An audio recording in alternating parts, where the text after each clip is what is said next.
It sounds horrible. It sounds horrible, but then, okay, think chickenpox. Yeah. It's kind of similar in the way that we just kind of got used to chickenpox and we know how to treat it. So monkeypox is a new viral disease which we've kind of discovered.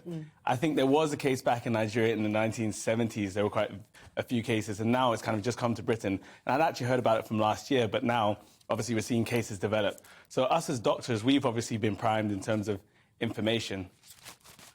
We've obviously been primed in terms of information of what to do if we see cases of it. So we've warned people, if you're having feverish symptoms, such as viral symptoms, such as fever, arthralgia, so, muscle aches. What's that? Has aches of the joints. So that's myalgia, ache of the muscles, arthralgia, ache of the joints. You're having headaches, fevers, and then you're developing a specific rash. So the way it starts is after the incubation period, which is the time in which you've been exposed to monkeypox. How it's about 10 to 14 days. Oh, right. It's about 2 weeks, yeah, after you've been in contact with monkeypox to when you actually develop symptoms. Oh, wow. Yeah, the virus will replicate in the body and then actually start expressing symptoms. And that's when you get the vesicle-type rash, and this can develop into blisters, often around the hands, the feet, the face, and we warn people about the genitalia as well. God. It's not actually classified as a sexual transmitted disease. However, there have been notable cases in gay and bisexual men.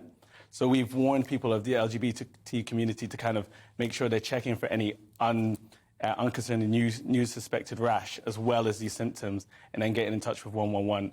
It is a self-limiting disease, so it normally does clear with time by itself in about 3 to 4 weeks, and the treatment at the moment is symptomatic treatment.